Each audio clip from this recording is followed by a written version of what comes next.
once again, ladies and gentlemen. So now it's time for our panel discussion on sustainability. We will also open it up for Q&A after that. So if any of you have had some burning questions since morning or you'd like to note down something and ask some questions, we will be opening it up for Q&A at the end of the panel discussion. So I'm going to call the speakers one by one. It is my pleasure to introduce our first speaker, Mr. V.C. Mohan, Masters in Environmental Engineering. He's Senior General Manager, Sustainability at Bosch Limited. He is responsible for regional coordination across Bosch India, Oceania and SAARC region. He is responsible for governance, driving initiatives, corporate reporting, business continuity management, liaising with enforcement authorities. There is a larger list, but I have to catch my breath.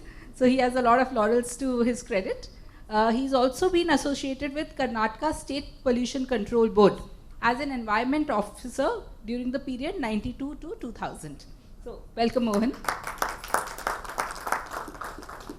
Our next panelist comes from a very different, very important social impact space. It is my pleasure to invite Akshay Sareen, founder of Blessed By and Together. Together is a group of global change makers working on innovation and sustainability. And Blessed By is a sustainability partner and South Asia's largest supplier to hotels seeking eco-friendly alternatives to single-use plastics. So if any of you have traveled to Taj and used those bamboo toothbrushes, that's where they have sourced it from. So welcome, Akshay. Yeah. And our third panelist is Sridhar Rajapanwar, founder and CEO at Key Sustainability Solutions. Sridhar holds an engineering degree and has over 18 years of experience in the material regulation compliance sector, such as IMDS, ELV, REACH, and many more. An expert in sustainability, he holds lead auditor certifications from ISO 5001 and has conducted several energy audits at site. So welcome, Sridhar. It's wonderful to have you. So people, planet, profits, and a dozen staggering statistics that we have seen since morning. But it is also a fact that each company has its own sustainability journey. So as we start out, I'm going to request each of the panelists to talk a bit about their sustainability journey so far. What are their sustainability goals for the year, their short-term, medium-term, long-term goals, and how is the traction in the market? So I'm going to start off with Akshay. Akshay, if you could just take the mic and share your views. Can I have the, what's it called? The slide thing. How's everyone doing? Yeah? My name's Akshay. Thank you for being here today. And I guess I feel like I'm in school learning about manufacturing, which I don't know very much about. So it's been very interesting. The last session was quite an eye-opener for me. So I guess I'm part of that generation that is kind of correcting the wrongs from excessive manufacturing from previous generations. And Blessed By, my social enterprise, was born from wanting to address some issues like the overdose of plastic and unemployment, and what are companies really doing and what is the purpose for their existence. So prior to this, 10 years ago, I had a cushy job at Red Bull, the energy drink, and I was part of the team that brought Red Bull to India, and I was their first national culture manager. I also make music, so I had a pretty fun life traveling around the world, performing gigs. And then I saw that, there's just kachra everywhere, there's unemployment, and I was like, what are we doing about it? We always complain that, oh, India's this, India's that. I was like, why don't we do something about it? So Blessed By is kind of my attempt at doing something about it. Someone will have to show me how to use this, I think. There we go. So Blessed By is incubated by a foundation that we set up as a family. It's called the Unalom Foundation. It's a Section 8 not-for-profit. And we're incubating Blessed By to kind of re-envision what capitalism is. I call it romantic capitalism, wherein we're trying to see how can commerce have a purpose behind it. So we were incubated by Tata Trust, and we are founding members of Catalyst 2030, which is a huge global movement of 2,500 enterprises that are working towards achieving the UN SDGs by 2030. And we're also part of Unilever's platform. we've had some great responses from industry leaders, including Mr. Mehta, now ex-Unilever. We have someone from Marks and Spencer on our board. Vinita Bali supports what we do. We work very closely with the Tata Group as well. So what are we really trying to do is, how can we get large corporations to adopt alternative supply chains? How can they bring sustainability into the supply chain? And then also, how can you engage with the consumer? Because that is an important part of the puzzle that is not really maybe addressed in this room because it's all manufacturing. So the consumer today is looking for more sustainable solutions. They're looking to see, when I spend my money, where is my money going? Is it having the right impact? So that is basically what we're looking at. So a bit of our legacy, I was involved with a brand called Bottle Top, which is a sustainable luxury brand based out of the UK. And they do all these fancy brand collaborations. They have like Bill Clinton's a brand ambassador. So my thought was, how can you use commerce to generate employment? How can you use it to help people, at the bottom of the pyramid? But how can you also create awareness amongst consumers? So the thought was that how can I take all of this fancy stuff, but make it applicable in an Indian context, wherein it's something that's democratic, it's something that can reach larger audiences. So basically, what is Blessed By? So we start from the top, which is at a thought leadership level. So we work with large corporations, like the Tata Group, or with ITC, Coca-Cola, whatever, and we basically get them to understand the supply chains. We get them to look at their carbon footprint. How can they impact society? How can their CSR programs be more effective? And how can you plug it back into your own supply chains, like consumption and therefore proliferation in our oceans? Thank you. Thank you, Akshay. I would definitely want to see some of those products. Maybe after this, we can pass it on. Sure. Pushot will facilitate that. Sridharji, it's over to you now. If you could just share your journey. Would you like to use some slides? I'll use. Okay. For a certain slide. Yeah, go ahead. Good afternoon, everyone.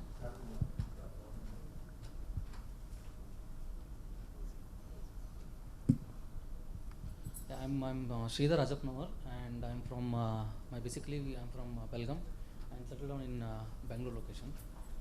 I have started this Key Sustainability Solutions Private Limited in 2021 after the COVID effect. Basically, I am a chemical engineer and yeah. Okay, Just so I'm a bring chemical engineer and started this company based on the compliance and sustainability. So we are actually providing services to many of the OEMs in India, majorly Tata Motors, Hero MotoCorp, and TVS suppliers. Like we are providing services on compliance, and so certainly we are providing services on sustainability as well to certain customers, majorly looking after the energy audits and water assessment. And also we are providing services on analysis of a scope 1, scope 2, scope 3 analysis of for a tier 1 customer. Again, it is related to the automotive industry. So close to 20 years of experience I have in industrial domain. And so when we see about the race, R for regulatory experience, A for advanced process quality, and C for cost effective services, and E for efficiency. So these are the race which I have mentioned because we are in a competitive world. So we are apart from different, how exactly we are going to be different from other competitors. And these are the major 3 verticals: compliance, sustainability, and manpower services.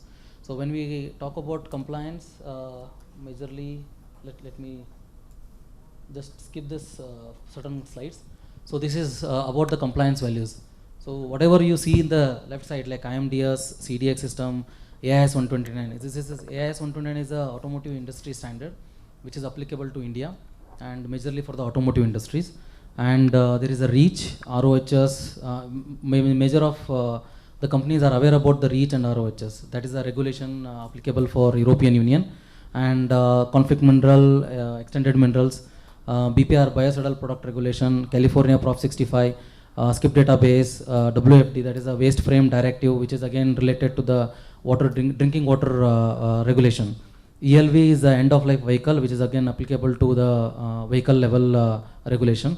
applicable for the European Union. So GIDSL again, it all talks about how exactly you are going to manage your chemicals when you are producing a product.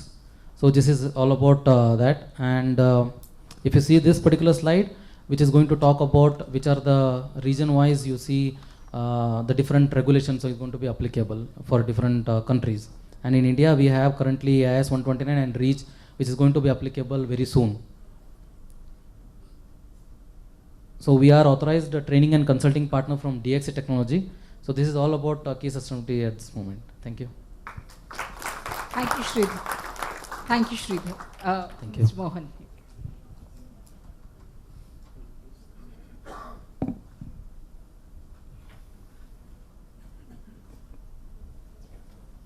ಎಲ್ಲರಿಗೂ ನಮಸ್ಕಾರ. Good afternoon. First and foremost is it's very interesting to be part of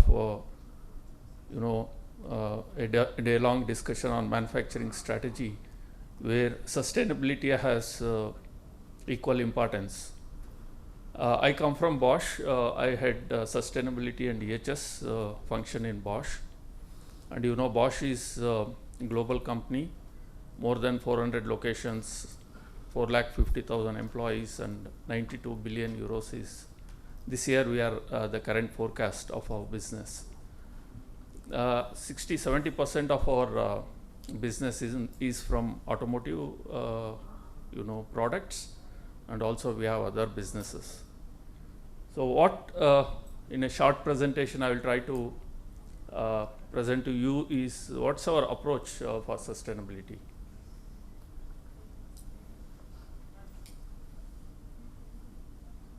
Yeah. So when you look at the core values of Bosch, sustainability is very much part of our core values, where we speak about responsibility and sustainability, because sustainability has to be part of the any business strategy to ensure the people, the good of the people and the good of the environment. This is what is being discussed in different sessions. So we see sustainability as a balance between economic, ecological and social dimensions. So as an organization, as any corporate, these things has to be taken care, and more so because I am in this field for more than 30 years now. I was on the other side as a regulatory, I was responsible for regulatory responsibilities, and then I moved to the corporate. For last 23 years I am with Bosch, and over the years we have seen how this transformation has happened, economic, ecological and social dimensions. If you look back at 25 years back, manufacturing or running an organization was more for business purpose, to have a good profit at the end of the day. But over the years, this awareness was already there in many of the countries which industrialized before India. But India, it took some time to realize that along with business, we have to take care of the social and the environmental aspects.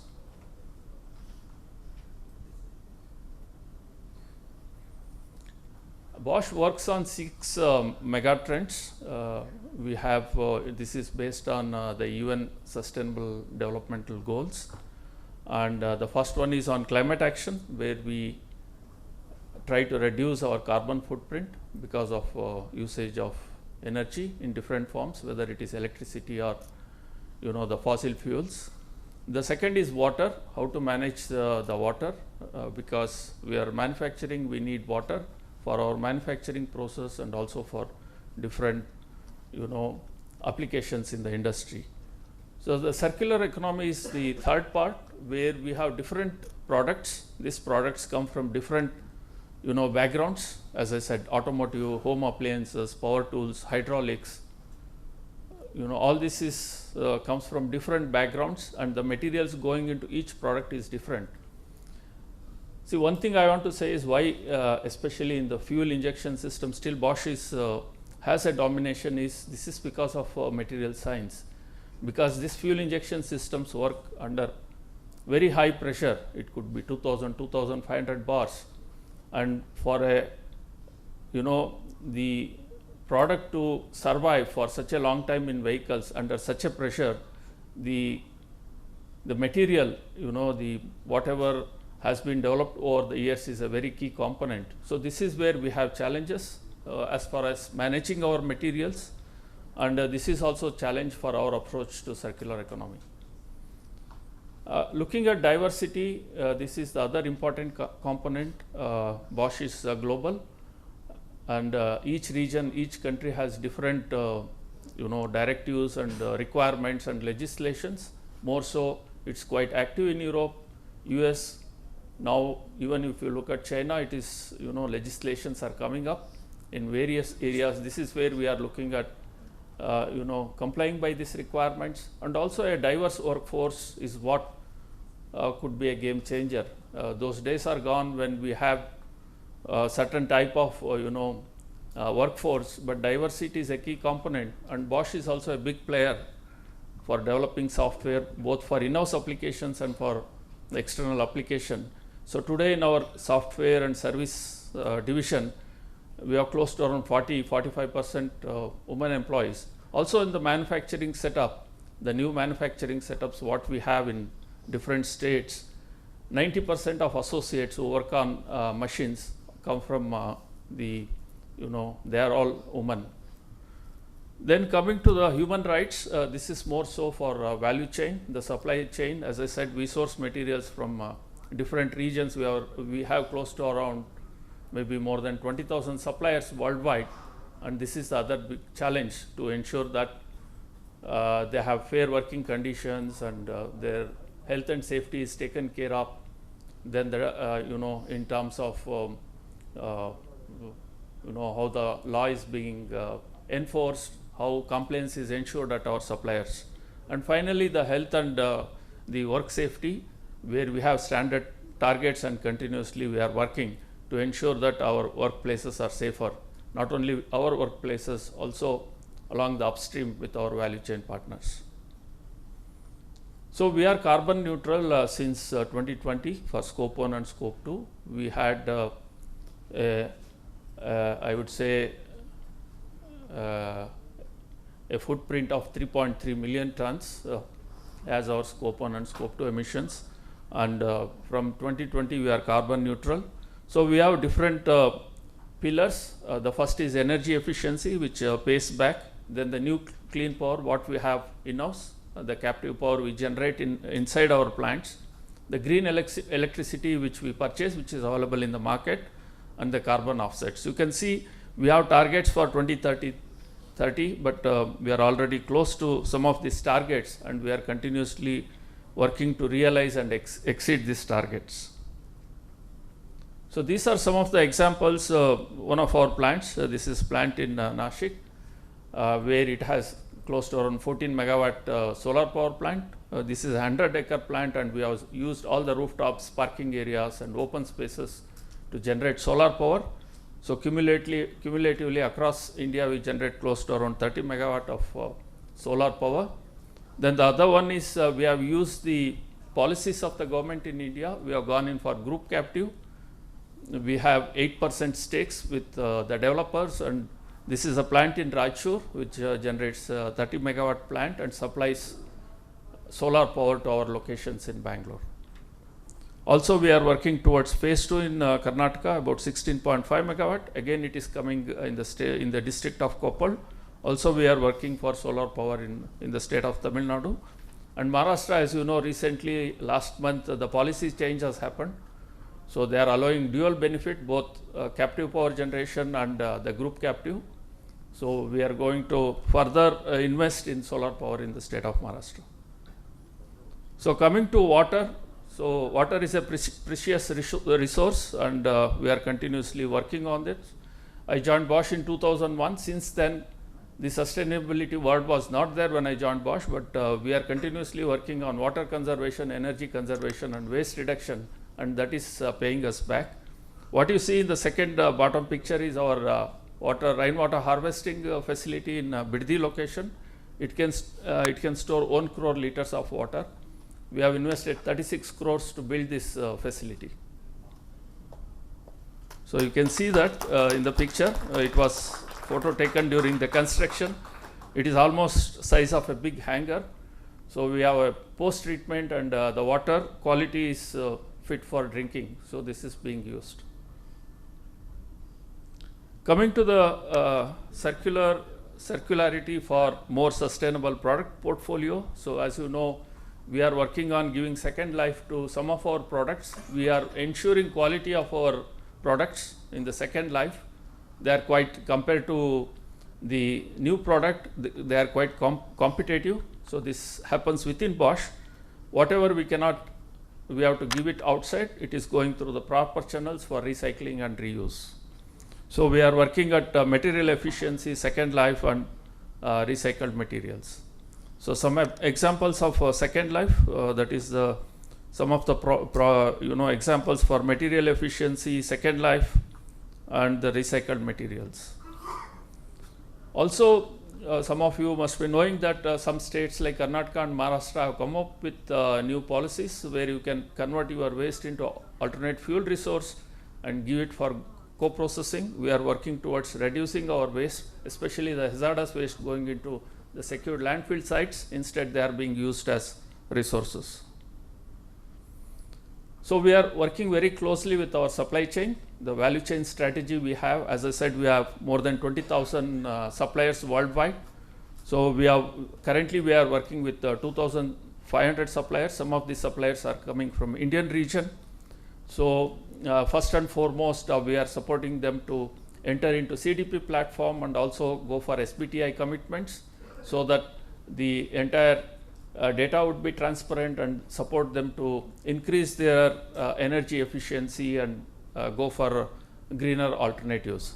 Also, we were working with them to reduce water, supporting them in sourcing materials in the right way where it has minimum impact on the environment. So it's a very challenging job. We are working for last 3 years, and we are hoping to see good results in the coming years. Also, this is our corporate office in Argodi, very close to this place, less than 2 kilometers. This is our headquarters. Earlier the plant was there. Today we have the headquarters. So this has got US LEED certification for green building concept, platinum certification. I will request you to join us. Yeah, so this is about Bosch, just a summary of what we are doing. Thank you. Thank you. I'm sure the audience is very curious. I mean, when you talk about carbon neutrality and already achieving that, I think that is something amazing, and I'm sure a lot of the audience would want guidelines on that. So I want to open it up for a panel discussion now, and we would of course have some Q&A also after this. Akshay, you talked about something called romantic capitalism, which I thought was quite interesting. Now, ultimately, businesses are there for profits.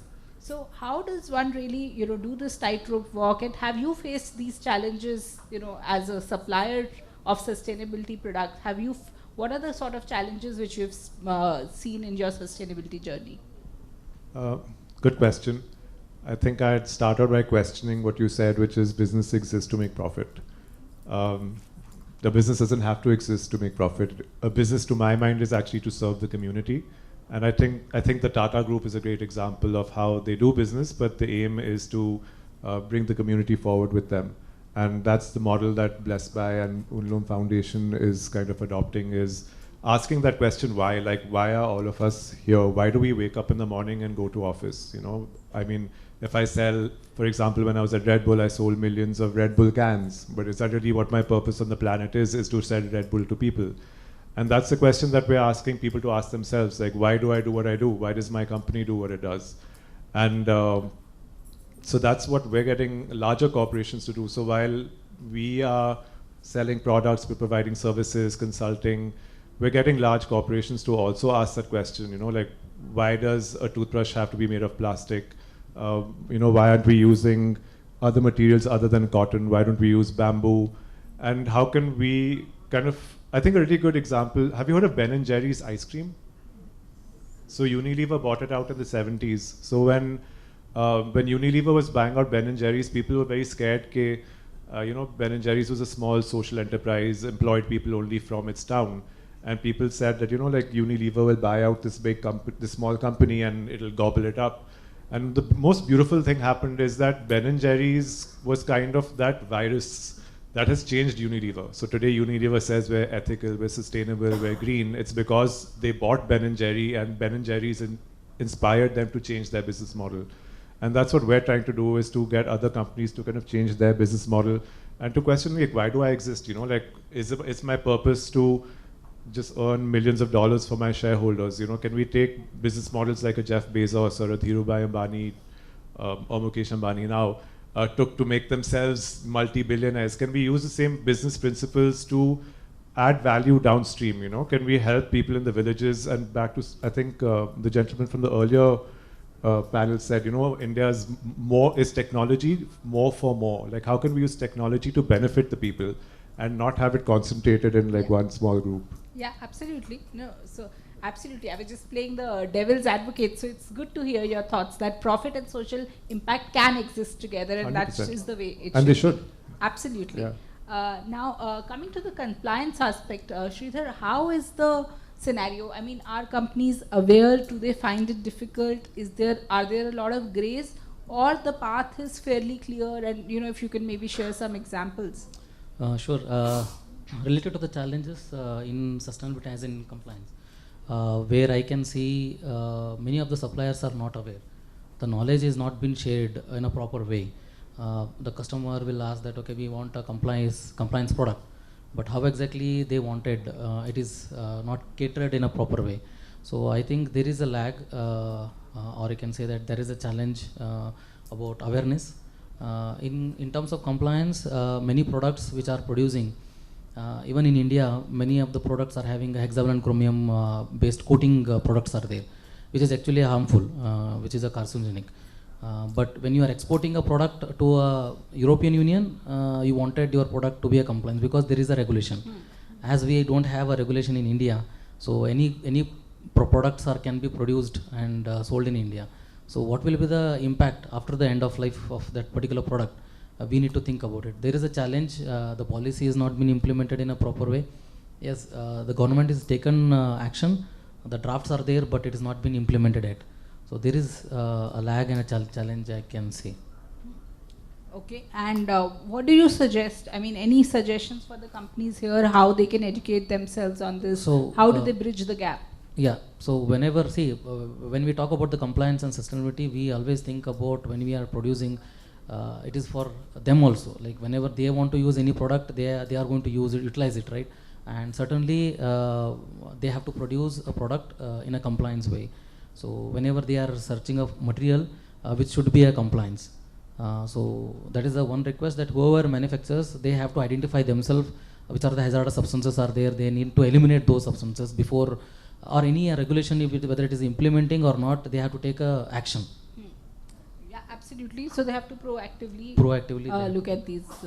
Absolutely. And I'm sure, Mohan, at Bosch, you all are doing that in the production that you're doing, in the sourcing that you are doing. So if you can just touch upon both these aspects. One, when you are sourcing from vendors, be it Indian or abroad, what are the kind of things which you have a zero tolerance for? How is it the vendors are responding?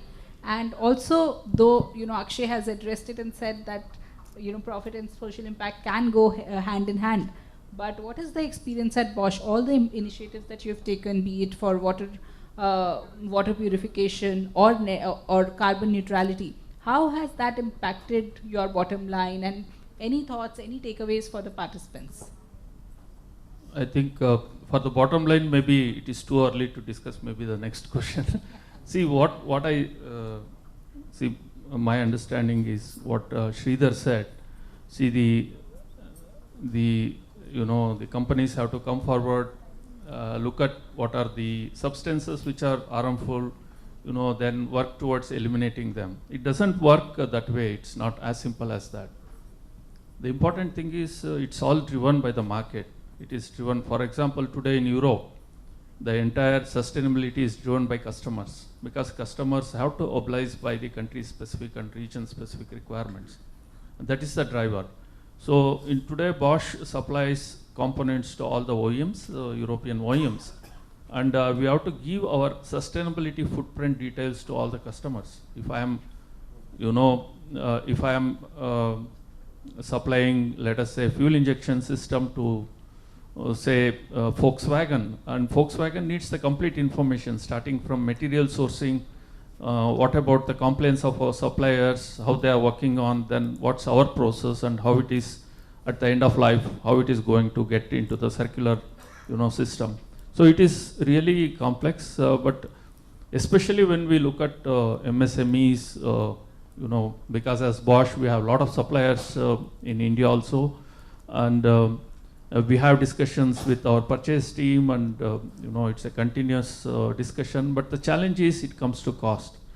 So at the end of the day, the businesses have to have cost competitive products, and the things cannot change overnight. It has to be give and take, policy has to be there. The moment we go to the suppliers, I am not blaming any suppliers, saying that there is some change in specification and this is the expectation. Finally the discussion comes to the cost. So this is where it is quite challenging, but there are good examples. We have to multiply these good examples and then see that how the entire system slowly gets into a sustainable way. So I think you could not have summed it up better. You're basically saying that the journey has to start, the actions have to be taken, yet we have to give some time for these things to evolve, because it cannot happen overnight, but the intent, the actions have to be very clear. Okay. Akshay, you would like to add? I'd like to add something to what Mr. Mohan said. I think the cost factor is really important. You can have the best intention, but if you're not viable for the market, it doesn't make sense.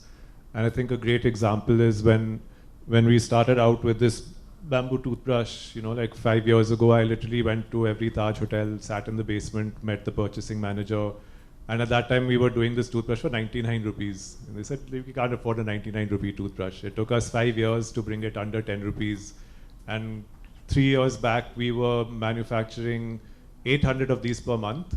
Now we are on track to do 2.5 million in the year. And we supply to the entire Taj group. We supply to ITC. And hopefully we will have the other 2 largest chains in the world converting as well. And all of this is made in India. That's what makes me really happy, Like, these guys are going to China. They don't need to go to China anymore. That's fantastic. Yeah. So that's nice. So we've been talking about China Plus One since morning. So here is an definitely example. beneficiary of China Plus An One. Indian company which did not take the opportunity for granted, but did not let it go and actually took it. So that's absolutely wonderful. So that's all the time we have for the panel discussion. But I have requested the panelists that in case anybody has a question, if they can share their contact details later on with the chamber. And I have requested them that if anybody reaches out to them and guide them on their sustainability journey, they would be very happy. They've been very kind and obliged. So once again, I'd like to thank all of you for coming and taking out the precious time. Thanks a lot. Push up. Akshay, just wait. We will be felicitating everyone. Request the panelists to please stay, and may I request Dr. S. Devarajan Parshuraman sir and the expert committee leaders to please come up on the dais to present the mementos to our panelists. Mr. Mohan, Mr. V.C. Mohan, EHS Regional Coordination India, Asian Bosch, Mr. Akshay Sari,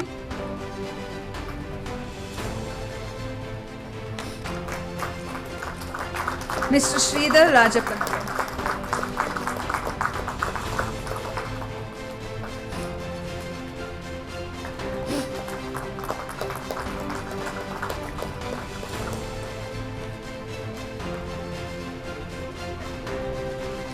Thank you, panelists.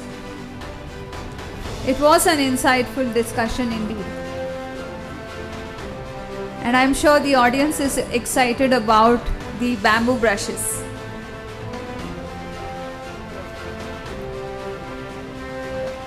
Okay.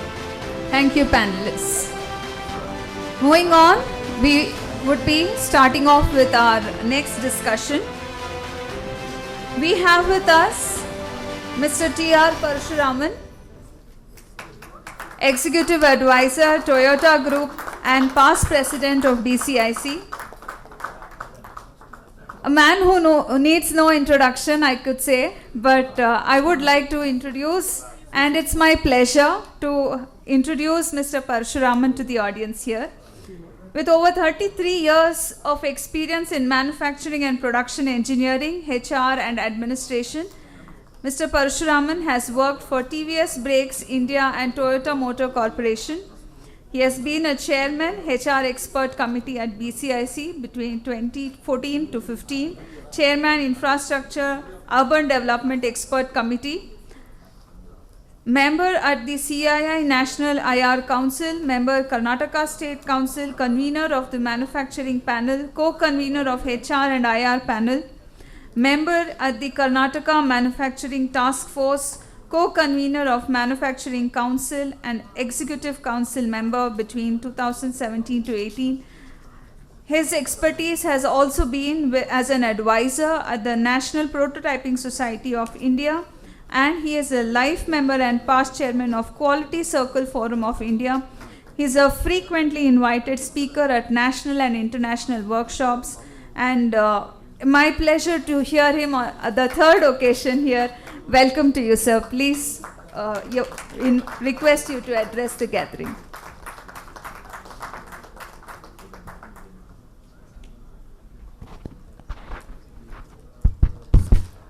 Good evening all.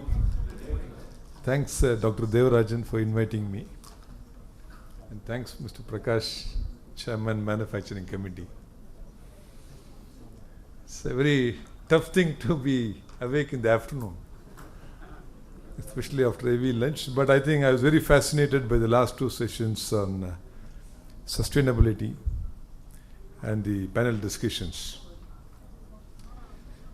So the topic for me is manufacturing excellence through Toyota Way. So I'm not putting any PowerPoint. And so I thought some of the learnings I had, and we'll have an open discussion. I'm also very happy to see a lot of my good friends here. See, today manufacturing is really reaching a breakthrough for the country. In fact, yesterday also I was talking in the other forum. If you take the global scenario, thanks to the geopolitical crisis and China plus, India has a huge strategic advantage. In fact, with the aging population, it's normal for countries to move from manufacturing to service as they age. But for typically India, it's a reverse syndrome. India is moving from service to manufacturing. Currently, we are at 60% service market, so we are moving towards manufacturing. And as a very young population, the youth power is going to drive the futuristic. And another important thing that has happened for India is COVID-19. At least we got accelerated in digital transformation by 10 years. And we are leading the world. In fact, in G20, 1 rupee was transferred and the people are astonished. And most of us have stopped using the purses now. In fact, it is a reality. So the new wave of manufacturing, I would call it, or new tsunami. It's an integrated approach. All technologies, be it machine learning, artificial intelligence, additive manufacturing, nanotechnologies, data analytics and data synthesis, all this will get integrated to drive a new manufacturing paradigm. It is catching like a wildfire. It is started in bits and pieces. It is testing its waters in many plants.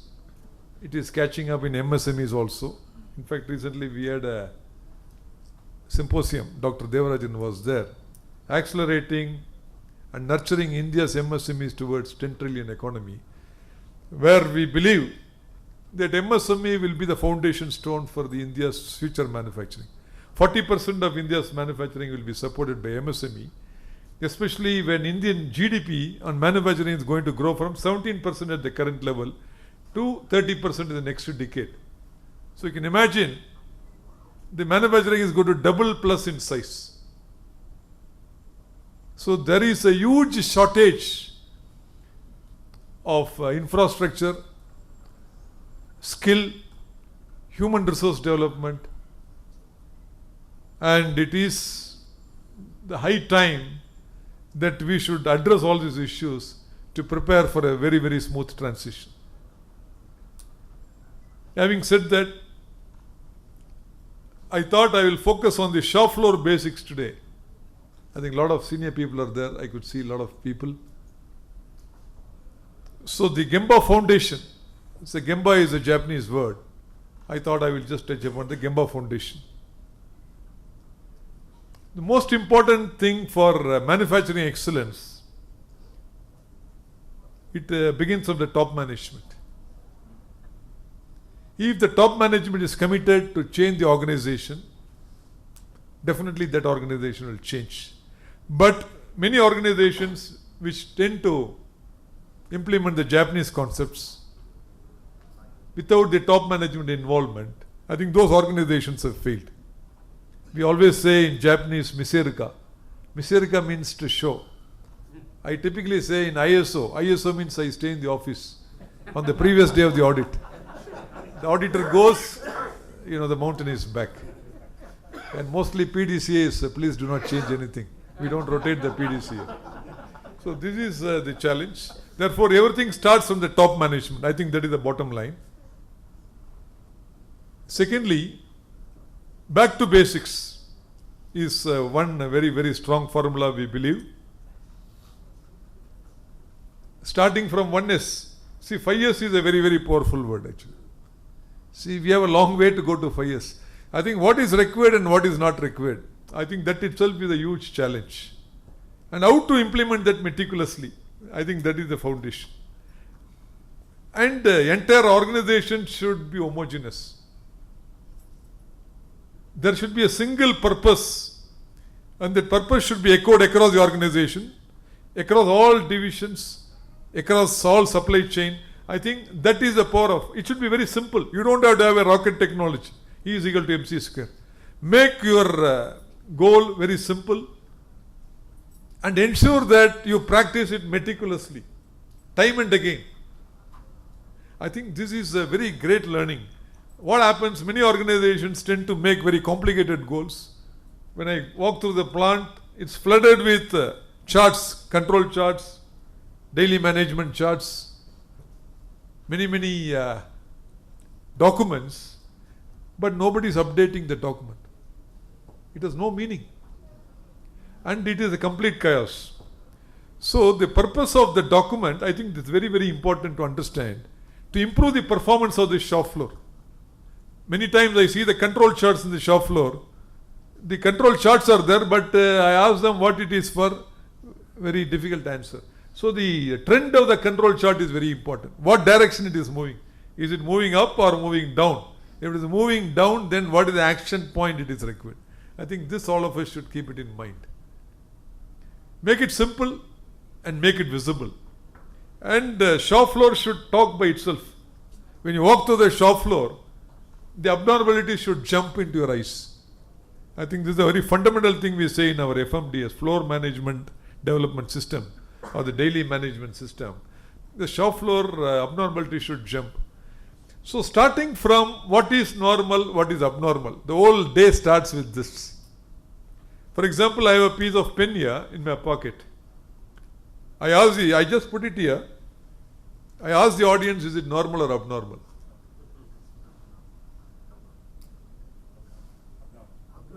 Abnormal. Okay, I put it here. Abnormal? I put it here. Normal. Who said normal? Are you sure it's abnormal? Okay. The answer is, I don't know it is normal or abnormal. See, until I make a rule or a standard, then I define the current position, then I can understand it is normal or abnormal, right? In India, most of the trains are running late. Somebody asked, why do you need a railway timetable? The starting point, you should note that trains are running late, right? If you don't have the railway timetable, you don't know. So I think, make the rule. This is my position. If I move it away from that position, it is abnormal, right? Very simple. Then the second thing, you have a rule or a standard, but still people don't follow systems or don't follow rules. Why? Because no, rule is difficult to follow. If I make a rule, I cannot follow, I cannot expect my subordinate to follow, right? I always call it as one day international. You make a rule and forget it actually. Like T20, no? That day is over, I think. So I think it's very, very important. The rule should be simplified. The first thing that we see in the shop floor for Murisagyo. Murisagyo is a Japanese word. Difficult to do job. When somebody is struggling to make a job, take a workpiece because it is heavy or bending the body, ergonomics. I am sure safety and quality problems will happen in that place, for sure. Therefore, how to make the rule very simple. In fact, the no rule is the best rule. If you don't have the rule, that is the best shop floor. In fact, there is a company called Polyhydron in Belgaum. You know that. I think it's an interesting organization where people manage by themselves.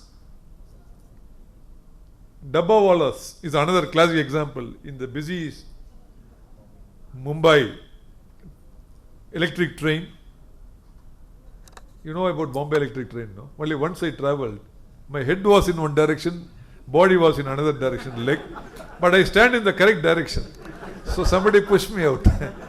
So that was my Bombay electric train.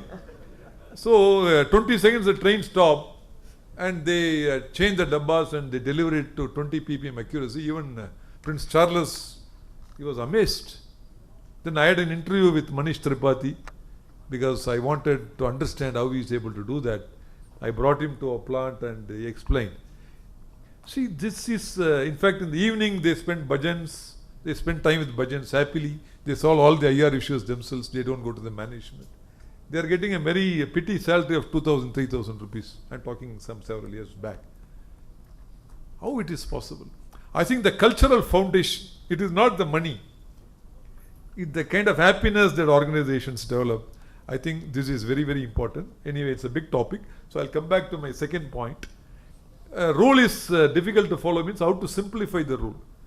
So this is the second point.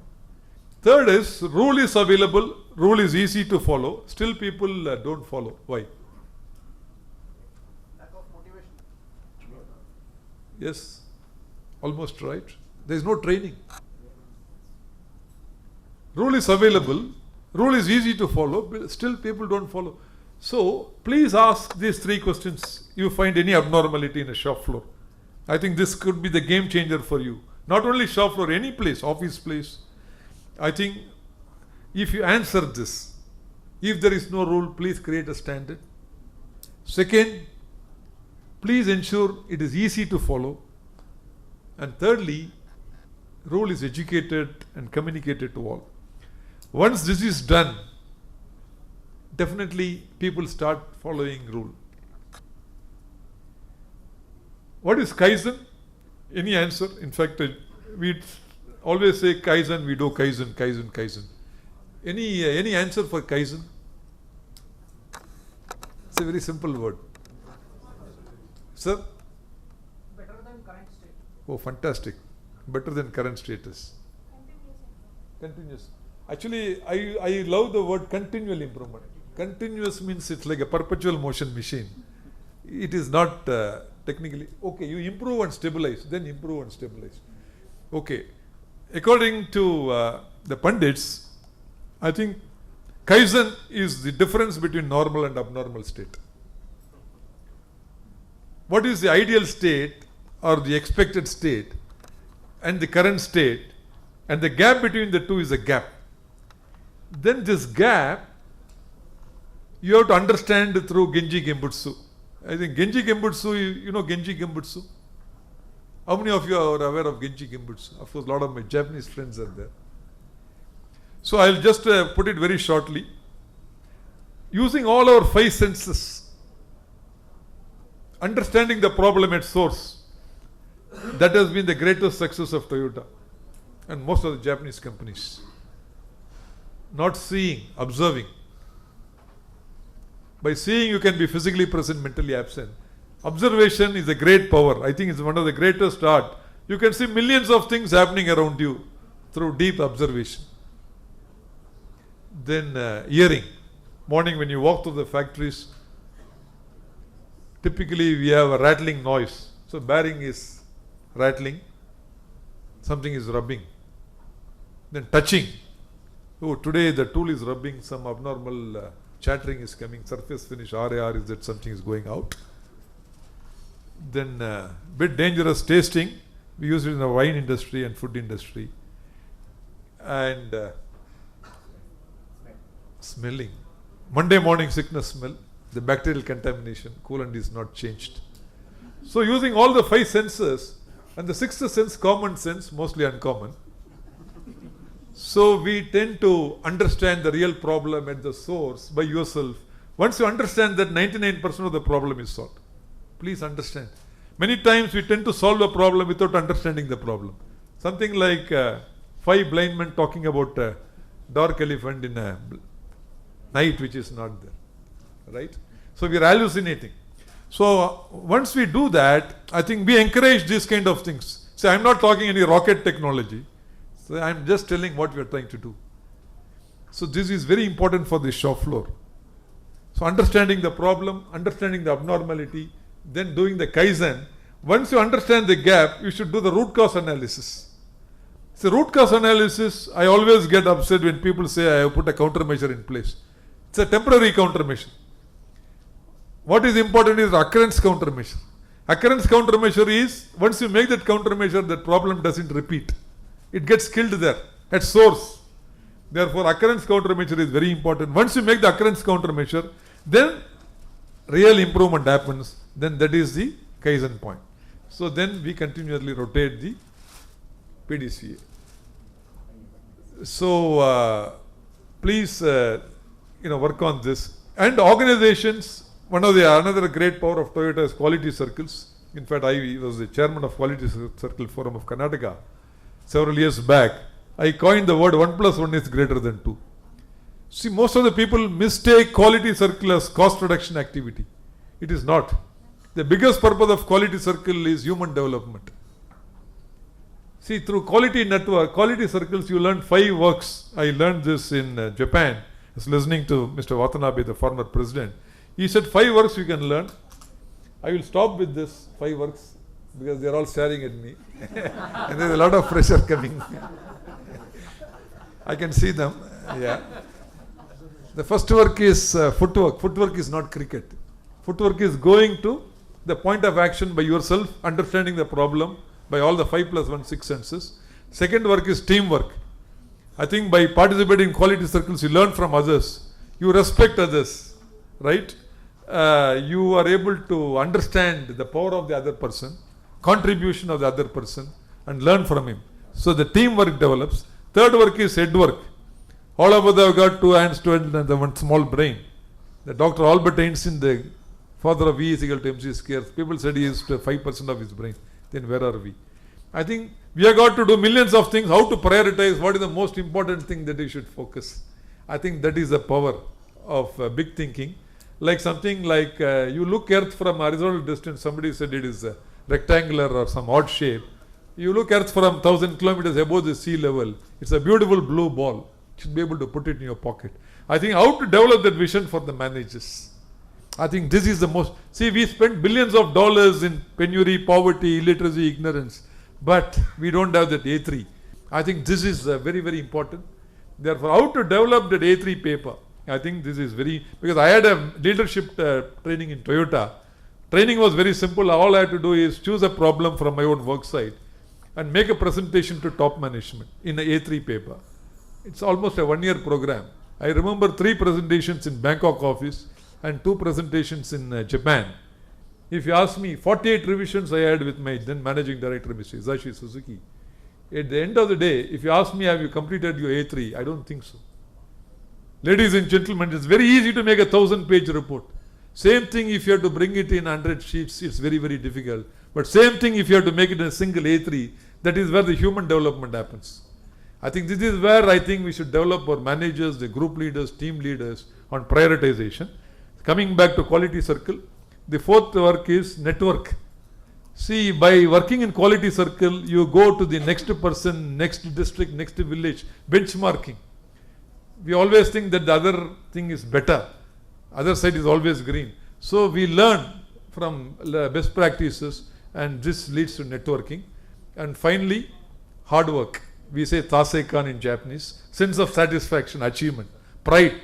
Once you achieve something, I think that joy is infinite. And it is a positive cycle. That is where creativity is born. So these 5 works are very important. Finally, the 6th work, homework. Before you go to bed, please reflect what went well today, how I can reflect it tomorrow. So this is PDCA. Actually rotate PDCA. So this is the power of quality circles, power of daily management, power of top management to drive from the front. Then systematic activities and human development. There is no shortcut other than human development for company's prosperity. Shortest cut is human development, not my words. Again, Mr. Watanabe, the former president of Toyota Motor Corporation. I think we will discuss more in detail. I thought I will touch the macros and leave it here. Thank you very much. God bless.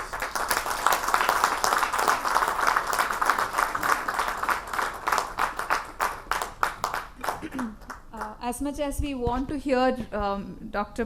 T.R. Parasuraman sir to continue talking, it is just the paucity of time that we have, that we are requesting you to stop at this point. Thank you so much, sir, for that wonderful address. Always a delight to hear you, and always very engaging the audience as well. May I request the President, Dr.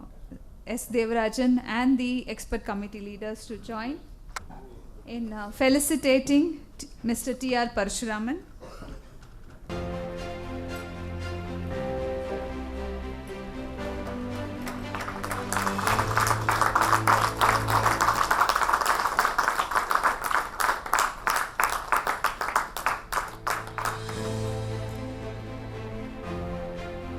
Thank you, sir. Thank you, dignitaries. We have one master class from Parasuraman, Mr. Parasuraman. He's also a chairman of Association. So probably we'll try to make it as a whole day program to bring it all to our. Thank you, sir, for your presentation. Thank you. Thank you, sir. Next up, we have Dr. Manish Ranjan Walvikar, Assistant Professor, Senior Grade and Center Coordinator, Amrita Darshanam, International Center for Spiritual Studies, Amrita Vishwa Vidyapeetham, Bangalore. His address would be on the ancient Indian wisdom of science and technology, insights and applicability in the current context. Over to you, sir.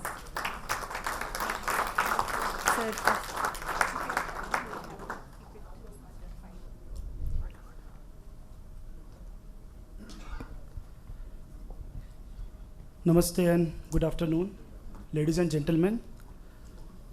This is Dr. Manish Walvikar, as introduced.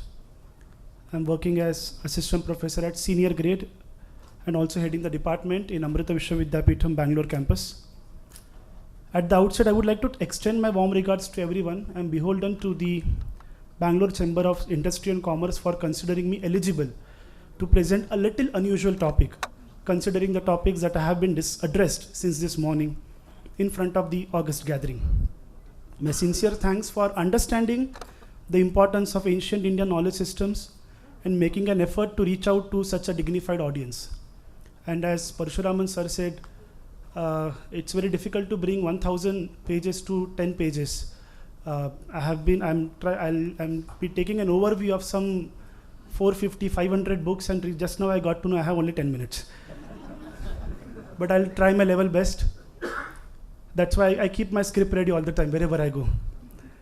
I have been asked to elucidate this topic, Ancient Indian into bracket Vedic bracket complete, wisdom of science and technology, insights and applicability in the current context. Practically, this topic is very much perfect for volumes. However, considering the pace of the clock, in real sense also, we'll take a vantage point on this topic. But before we start this overview, I would like to appeal to the audience to search for the applicability, as I'm purely from the field of Sanskrit. My specializations are grammar, Mahabharata, and cultural symbolism. But we have this zeal at the age of, let us say, 29 to be kind of a wannabe jack of all. So I'm also trying to explore this topic. So thanks for being here once again. If you find interesting, we can think about collaborating later on.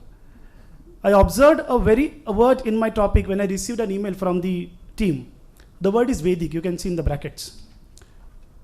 Let me shed some light on the word in the beginning. Although the Indian tradition has strong faith in the Vedas, and they are considered as roots of our dharma, Vedo Khilo Dharma Moolam. But everything cannot be Vedic. A famous Indian mathematician, Aryabhatta, lived in the 5th, 6th century of the current era. His magnificent contributions cannot be termed as Vedic. The Vedic period was somewhere around 1500 to 2500 BCE, almost to 2000 years before than Aryabhatta. Unfortunately, now several things are becoming Vedic. We have Vedic biscuits, Vedic soap, Vedic toothpaste. At one of the conferences, someone was talking about Vedic computers. The crux of the discussion is, let us call it as ancient Indian sciences and let us discuss, appreciate, study, and apply what actually existed in the ancient era rather than simply speculating and building castles in the air. The word Vedic has different and specified connotation in our field. Let us not dwell on it now. When I refer to Indian knowledge system, that is IKS, I consider the period right from the Vedic period till the 14th, 15th century of the current era. The geographical extent is definitely not the current one, but I refer to the greater India. For instance, Panini, who composed the highest possible monumental work of human intelligence, Ashtadhyayi, it's a grammar of Sanskrit language, was from the northwest side of India, which is in today's Pakistan. But the entire world accepts Panini as an Indian. When we talk about IKS, we should never confine ourselves to the Sanskrit language only. We should also look for the text available in Pali language, Prakrit, and also not to forget the folk traditions. The arena of ancient Indian sciences and technology covers a wide spectrum of grammar, prosody, poetics, etymology, logic, philosophy, hermeneutics, mathematics, art and architecture, dramatics, yoga, karma, chemistry, physics, astronomy, Ayurveda, agriculture, horticulture, lexicography, that is science of dictionary making, metallurgy, arithmetic, engineering, geometry, botany, ecology, economics, political science, geography, warfare, phonetics, etc. The name of the 7th chapter of the Bhagavad Gita, Jnana Vijnana Yoga, the knowledge of the tangible world, is Vijnana. Vijnana is Vishesha Jnana, special or additional knowledge. Vijnana can be pursued with the help of organs, logic, and intelligence. Now let us see some arenas of these ancient Indian sciences. Kautilya Arthashastra. In the modern connotation, the term Arthashastra is always associated with the science of economics. But traditionally, in India, the word Arthashastra means the science of politics. In his text, Kautilya Arthashastra, Kautilya has mentioned the 6 elements of the state, viz. The king, the minister, the subjects, the fort, the treasury, the army, and the ally. He is dealing with many nitty-gritties of the administration, which might take sizable amount of time. Don't worry, I'm not going to take them. Panini's Ashtadhyayi has mentioned an extraordinary work on the then Sanskrit language. The observations of the prevalent Sanskrit language are coded in around 4,000 sutras, that is aphorisms. This is called Shabda Vidya. Ashtadhyayi is a pioneering work in linguistics and also the natural language processing. That's what the computer science is now dealing with. Astronomy, dangerous. Astronomy is a science of planetary motions and their scientific studies. Astrology covers areas like Phala Jyotisha, your horoscope, that we are not going to deal with now. The texts like Taittiriya Samhita, Aryabhatiyam, Surya Siddhanta of Bhaskara II, Bruhat Samhita, Varahamira are the important texts on astronomy. And it's a very big and very scientific area. Scholar Professor R.N. Iyengar in Bangalore, he is dealing very scientifically with the help of computer simulations with the astronomy part. The development of ancient Indian mathematics is certainly considerable, be it Shulba Sutras of Yajurveda for constructing fire altars or astute scholars like Aryabhatta, Bhaskara. We usually mispronounce Aryabhatta, but it is Aryabhatta. And 2 Bhaskaras. or advancement in mathematics to study the planets. We were always sound enough. We were always sound enough. Recently in Amrita, we organized a workshop on Aryabhatta's Kuttaka algorithm by Rangaratnam Gopuji. Kuttaka is an algorithm used to solve linear intermediate equations, that is equations the type n is equal to ax plus b is equal to cx plus d, where a, b, c, d are known quantities, but n and x are unknown quantities. Aryabhatta's algorithm is the oldest known algorithm to solve such problems for large numbers. The workshop explains step by step how to use Kuttaka. One of the major domains of Indian philosophy, Vaisheshika Darshana, gives a systematic account of physics and scientific temper in ancient India. A rich commentarial literature on the stream is very helpful in understanding gradual development. The texts like Bhrugu Samhita, Yukti Kalpataru, Samarangana Sutradhara, Agni Purana, Manasollas, Mayamata, Manasara are the excellent sources for the manufacturing processes of that time. We do get mentions in the Rigveda and the epics, but the scientific texts deal with the actual on-ground process. Indians made an exponential development in the field of medicine. There are 3 subdomains in Ayurveda: Manushya Ayurveda for humans, Pashu Ayurveda for animals, and Vruksha Ayurveda for plants. The 3 musketeers of Ayurveda, Sushruta, Charaka, and Vagbhata, in their text, Sushruta Samhita, Charaka Samhita, and Ashtanga Hridaya respectively, are the gospels of the Indian medicinal system. The commentarial literature and the later study based on the text have created an indispensable place for Ayurveda at the global level. Indian civilization has been a very health conscious culture and nurtured a rich and diverse system of healthcare comprising folk and classical streams of knowledge. The dictum, health is the best for pursuit of the goals of human life, has inspired the development of a people-oriented healthcare system. So much so that the spectrum of non-Ayurvedic texts in many languages and folk traditions across the country, across centuries, have codified a wealth of health-related information.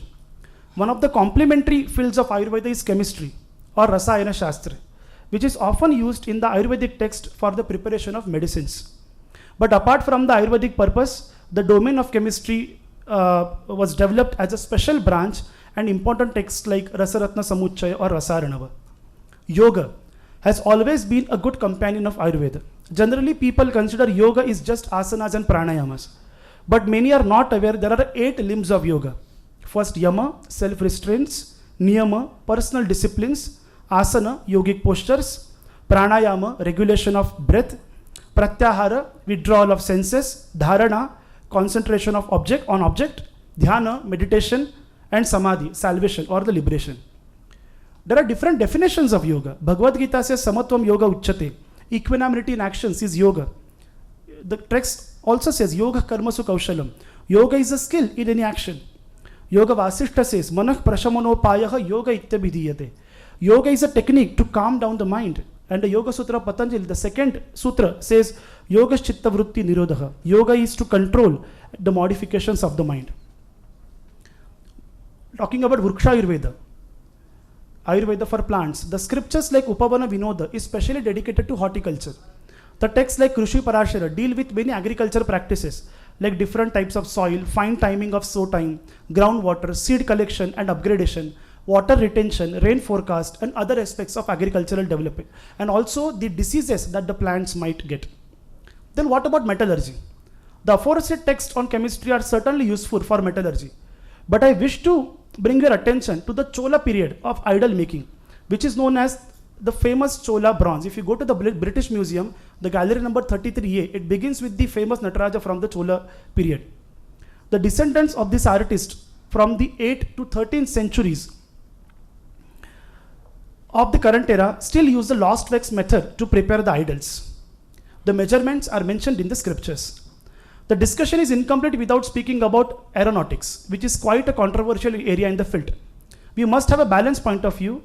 We get the flying vehicles descriptions, but unfortunately we do not have any text to explain the actual manufacturing processes. Hence, it would be unsafe to claim the production of the planes in the ancient world without having the text in our hands. I feel we should focus more on something that we have in abundance and details rather than on something imaginary. Then do we find applications of any of these things anywhere? The answer is yes. Archaeology is a fantastic source for seeing its application. Let us take only one example, the Harappan civilization, which was a pioneer of basic technologies. We find well-executed civil engineering in city planning and construction, which requires many allied fields of science and technology. The best examples are the drainage systems and the Great Bath at Mohenjo-daro. They were rather the pioneers of the water harvesting and management. The earliest dockyard found at Lothal exhibiting their trade strategies was during the Harappan period, which was also responsible for the growth of Indo-Europe sea route trade. Exploring and discussing the Harappan science and technology is a vast area. We can discuss it sometimes later. The similar case is with the temple architecture. Coming to the end, this rich tradition was severely disturbed and hindered due to multiple invasions and especially the British Raj. We must strive to continue the thread of the tradition. The modern science and technology have been progressing to the fullest, but we must endeavor to get insights from our ancient sages and their works. The last verse of the Bhagavad Gita says, Yatra Yogeshwarah Krishno Yatra Partho Dhanurdaraha Tatra Shri Vijayo Bhutir Dhruva Nitir Matir Mama. The meaning goes like this: wherever there is Krishna, the Lord of Yoga, wherever is Arjuna, the wielder of the bow, there are prosperity, victory, happiness, firm policy. Such is the conviction.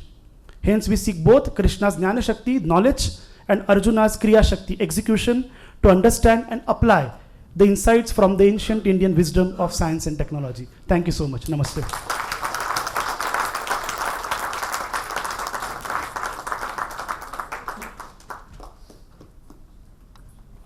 Such an engaging talk. I'm just feeling sad that it's a paucity of time. We would love to hear more about our rich heritage and more insights that were given through the day, and this is a new dimension that opens up all of a sudden. Thank you so much, sir, for such an engaging talk. May I request the President and the members to please felicitate Dr. Manish Rajan Walvekar.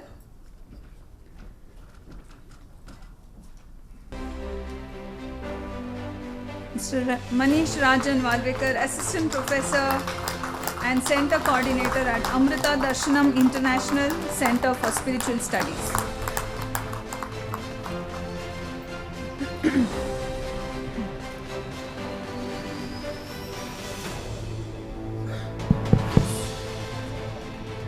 I just wanted to thank once again, within 10 minutes, I think he took us back to 5,000, 6,000 years back. And I just want to kindly admit myself that this topic, I myself chosen it. And I chose it because I was searching a lot to see that how it gets actually connected here. And I think you threw a light, very insightful lights on how we get connected to the various aspects. I am very sure and confident that there is something hidden which we are not. And almost we are seeing that we are coming back to the circle of sustainability and how do we have to live with a very less needs and all that. I think it's all there. Probably we have to revisit again. Thank you very much. I think a separate program on the Indian knowledge systems can be worked out. Yes. Yes. Thank you so much, sir. Our next speaker would be part of the fifth theme that we had planned out for this conclave, implementation tech solutions in manufacturing. We have with us Mr. V. Lokesh, CEO and MD of InnoMantra Consulting Private Limited. He would be addressing on the cost and sustainable innovations. It's my pleasure to introduce Mr. Lokesh. He has over 25 years of experience in design thinking, innovation, digital transformation, intellectual property, and new product management. He brings in a wealth of expertise, and at InnoMantra as a CEO, he is an innovation practitioner, and he works with global Fortune 500 companies in setting up and amplifying innovation and design thinking systems. We welcome you, sir. Over to you. I think you have reached the self-actualization. Now actually I'm going to bring it down to bottom of the pyramid actually again. Okay, so fantastic. I think we had a great session from the morning, right? So when we really talk about cost innovation actually, we can do in a lot of ways actually, right? So we can skip our breakfast, we can skip our lunch, we can skip our dinner, then we are going to die soon, right? So ultimately we need to really look at how we can have a buffet food in front of you, but still you can have whatever you really want, right? So what I'm going to really showcase is we started Mantra in 2010 with an intention to help companies how systematically you can approach innovation. People think innovation means Apple will fall on your head one day and you'll become innovator. That will never happen, right? How to really systematically bring systems in place, right? So we work in 3 areas. One is actually the strategic innovation, how the senior management need to really look at innovation and set the direction. The second part is people. Without people, innovation cannot happen. Even if you really go to the airport, everyone buy the ticket from the same window, everyone pass through the same security check, everyone takes off from the same runway, but most of the, if you really look at the flight operators, are not really profitable. Only few companies are really profitable because people make difference. People make difference, right? The third part is basically the functional innovation and design thinking. How we can really bring right methods so that people can amplify innovation. And at the same time, there should be a the differentiation between what is innovation, what is improvement. So we put a number, it should really bring 3x impact so that we can call it as innovation. 3x is something challenging to achieve, at the same time achievable in nature. So we have worked with several large companies, and then amazing results we could able to see. Some of the clients are sitting over here, and also contributed significantly to the industry associations. The magic was actually recently we published an article in Harvard Business Review. It featured as a cover article. First time from India, actually someone has really featured in the cover of the Harvard Business Review. And also I also had a habit of always watching through the in the stores in the airport, right, cover articles. So finally our article also is there. So we started when you really look at the first is innovation factory. People don't want hands now, people want minds to really bring it to their organization.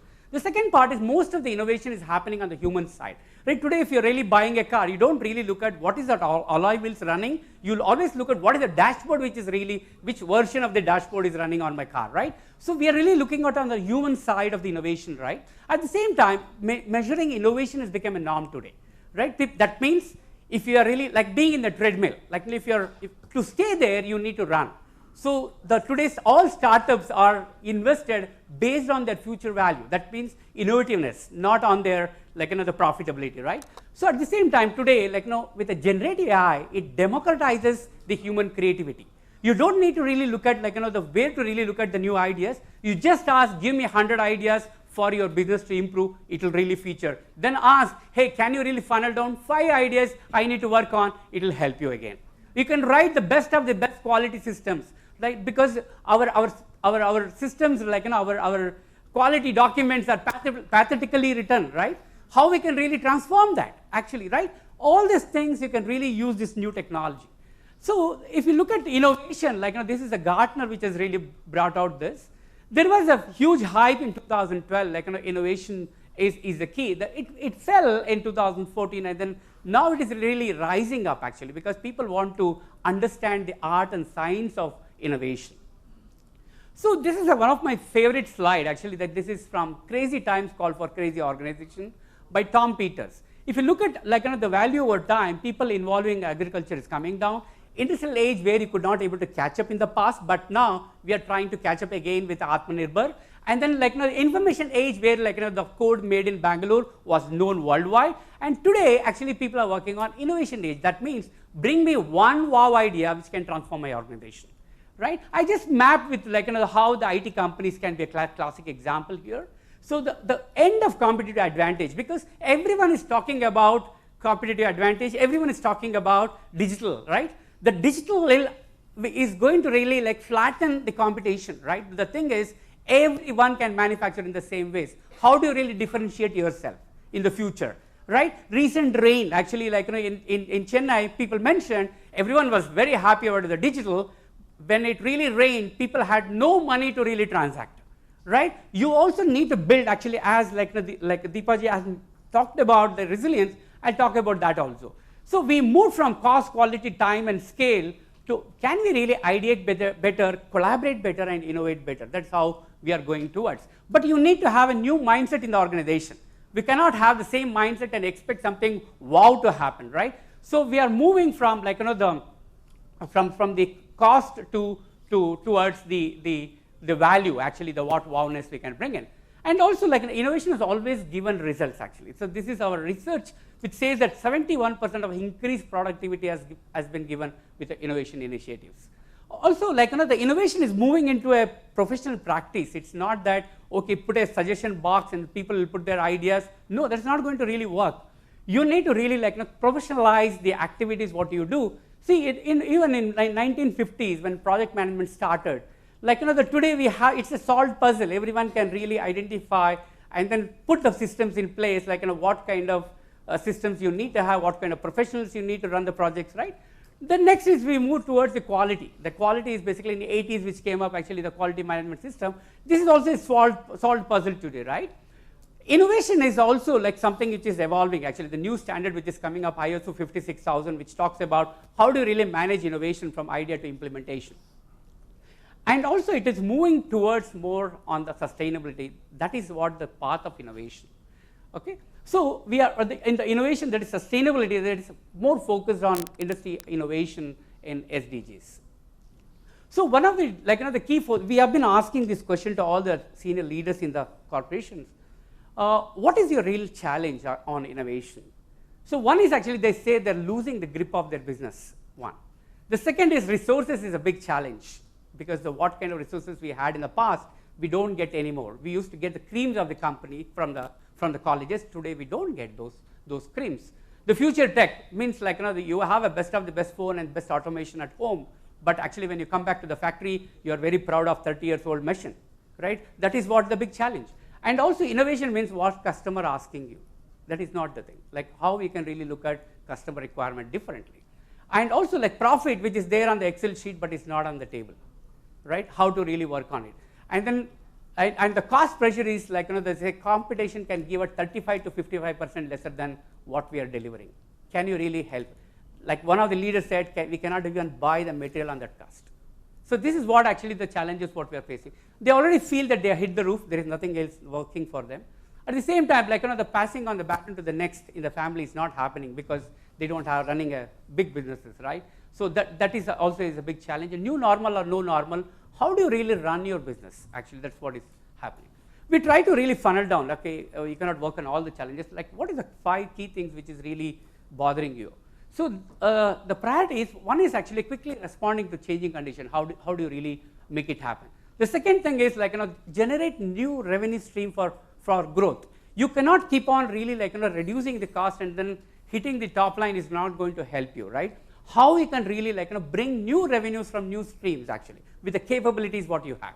At the same time, like, this is something amazing, like, high impact operational efficiency. That means bring down the cycle time to a great extent. So make a magic that can be the attractiveness to your customers. And also, like, create new customer experience. This is one area we utterly fail. We don't really experience the uniformity, like product as a service and service as a product. Can you really make your service as a product? That means each time they experience almost the same, right? So that is how you can really look at the customer experience part. At the same time, make innovation repeatable. It's not only the one-time activity. Okay, so this is a very interesting toy, actually called fidget spinner, right? Everyone may be having it also with your children, right? So this here, it has got 3 bearings, right? This innovation never came from none of the bearing companies. If you don't innovate, someone else will innovate and take your place. Today, he is one of the toy industry is one of the biggest buyer of bearings actually. Can you imagine? Now they also bought a bearing company. Can you imagine this? Okay, this is how the industry, like, is hitting you. Today, 17% toys sales is fidget spinner. This is the narrow street in Delhi, right? And this is the new truck which came up, the mini pickup truck by Tata. They went to axle company. Can you really manufacture axle for us? They had knowledge. They had all the capability. They had place, everything. But they never had the, like, the willingness to really make axles for small trucks. So they lost the opportunity. So you need to really look at how this knowledge is going to help you to bring new revenue streams for you.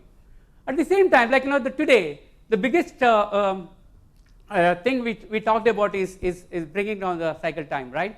Hong Kong to Singapore in 22 minutes, London to New York in 29 minutes, Delhi to Tokyo in 30 minutes, Los Angeles to Toronto in 24 minutes, like in a Chancery to Pina, 2.5 hours.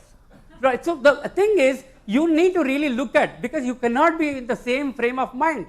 So you can really bring in like these kind of approaches to your businesses. Yeah, so the thing is, even cricket has changed a lot, right?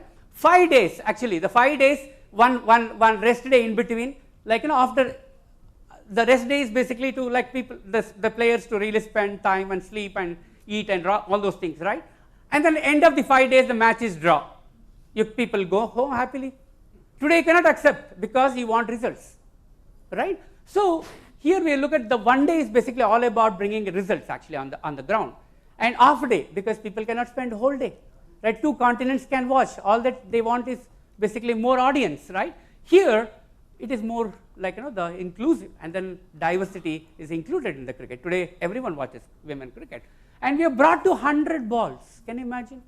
The competition is not the what I mean to say. The competition is not between other sports and cricket. The competition is outside, right? So that is this one. So basically, what I wanted to tell you is the formats of whole business models are changing. Actually, you need to really relook at it. Actually, we got a ticket from one of the player. Actually, they said it's a premium ticket.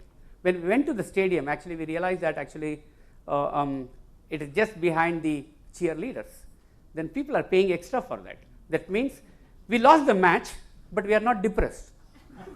We are jumping, dancing, all those things were happening. That means you need to understand the customer. Customer will never tell what they want.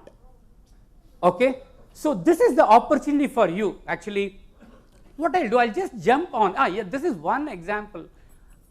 We don't need to really look at Harvard case studies and all to really refer to improve our businesses. You can really go to the nearest, like, this is a shop in actually the restaurant in Jayanagar, where like, you can see their menu card. Actually, only few items. They bring down the inventory to a great extent. And at the same time, this is one of the most hygienic fast service restaurant in entire Bangalore city. I mean to say, here the quality is not about cost. The quality is the mindset. Okay. So I just wanted to really bring in like, I know like I prepared for 20 minutes. So now I wanted to bring down. What we do is basically like, we have a DICE model actually called Discover, Ideate, Create and Invert. We prepare people for the ideation because you need to have a lot of ideas on the ground. And also like, when you talk about like, the digital transformation, first you make a blueprint for digital transformation. Okay, because the 3 components are extremely important. Leadership, because they need to set a high aspiration. Because it is not about paper and pencil moving to the digital dashboard. You need to have a new aspiration, then it makes sense for you to invest. Okay. The second is people. Involve people so that they not, because most of the digital transformation projects is a failure at the first level. People, because who make those failures are people, because you never involve them, right? Make sure that they involve, and at the same time technology comes last. So one of the case studies I just wanted to share, like how we generate around 500 to 2,500 ideas in a single engagement. We funnel down, and then the recent one, what we have done on the revenue and cost, this was at ABB, and then we could able to bring out some 390 ideas and around 25 projects we identified, and then some of the members from ABB sitting over here, and also like a lot of excitement. People involvement is very, very high. So similar way, Snyder, we did actually 1,323 ideas. The first thing the CEO said, we should have done this 5 years back, because this is the kind of cost saving, because we could able to save 12 crores every month. Okay, so coming to the final presentation, actually this is also on the product innovation. You can innovate on the product, and I'll come to the final presentation here. You also need to really innovate actually when you're really innovating for sustainability. What is that actually one thing your customer is looking at your end? Okay, so that it's like the resilience part is all about that. Actually, you need to be prominent also, like because you should be prominent to your customer as well as to your investor, but you should be resilient actually to the changes happening in the industry, right? At the same time, you also need to really work on efficiency. All 3 are balanced approach. It is not about one. So you can identify what is that extremely important for you. Work on one thing, take it to a new level. That will be a case study for your customer, right? That's what you need to look at. So I'll give one small exercise so that we can look at how we can ideate together, right? So this is one library. This is a boy in the library. He wants to really solve some problem. How we can help him? What he's doing, first of all? Bringing out the book or keeping the book. Actually, two perspectives, fantastic. How we can really help him? How we can help him? Lift him. Very good. Next. How we can help him? Bring the shelf, like it's a below, right? Anything else? Right. Ask him, like ask the customer, right? So this is how we work actually at the first level, horizon 1 ideas. People try to bring helper, or bring the stool or a ladder, right? Bringing a helper is extremely difficult. Can you get 1 additional people to your department? It's not so easy, right? You have to cry for 3 years to get that, right? So the thing is, the second part is adding any infrastructure cost. After 1 or 2 years, the kid is going to grow, and then what you're going to do with that infrastructure, right? Because it's there in the asset, you want to just keep it in the asset list, right?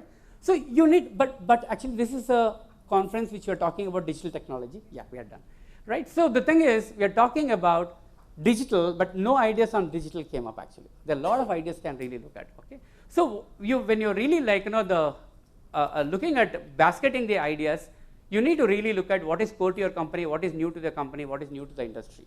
And at the same time, you also need to have some moonshot ideas which can inspire people to come to office every day. If you don't have that, I think people don't get motivation, right? So it's extremely important to innovate on day-to-day requirement at the same time, have a new inspiration for your organization. With this, I think I thank the opportunity at BCIC as well as Prakash for bringing me here. Okay, thank you so much.